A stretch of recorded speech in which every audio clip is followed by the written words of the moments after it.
I want to ask a question of both of you, actually, starting with you, Jan. And I know our student is asking this question. You know, going and socializing, having drinks with your customer, this can seem kind of insincere. You know, you're doing it for the goal of like figuring this out, getting a sale. So how do you socialize and have a personal relationship when, you know, ultimately you want to win some business? But the way I think about it is we as a company create unique value to our clients. And of course, we are not expert of everything. So for example, we cannot like anticipate all of the steps in the future. So that's why in order to move from one stage to another stage, in order to reduce any hassles along the way, it's better to leverage clients' knowledge to help us to deliver our value quicker and smoother to our clients.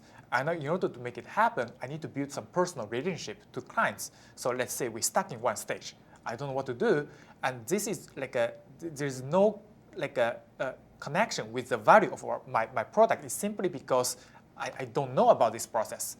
Then I can call my client, hey, I'm stuck in this process. What should I do? How can I solve this? How can I move to the next stage? They're gonna give me answer because they also want to use my product to create value. So as long as both my client and me, we agree on our end goal here is to use my product to create value for you, then I think it's totally okay for us to think about how can we move from one step to another step as quickly as possible.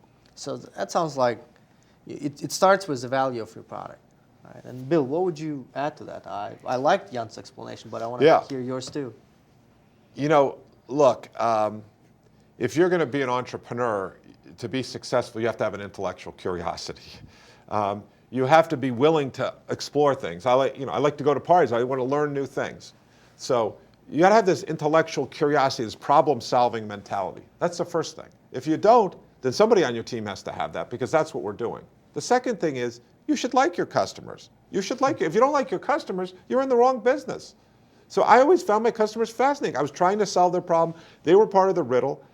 And the last thing is, you know, you got to like people. I mean, we're in a world and people are social people, and you want to find out, you want to help them solve their problems. You have intellectual curiosity. You're interested in their business.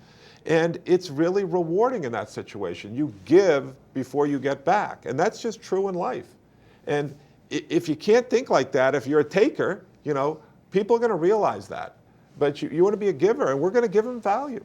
And we're going to give them value up front. And they're going to realize whether you're sincere or you're not sincere. So if you go in thinking, my only goal here is to extract the decision-making process from them so I can make money, that's not going to work. You're going in and you're trying to solve a problem. And you can see it. You can see, yeah, it's very truly interested in his customer's business. And at the end of the day, that's what we say, an entrepreneur, your measure of success is your customer succeeding. And that's what gets us excited. Endorphins are released in our body when that happens.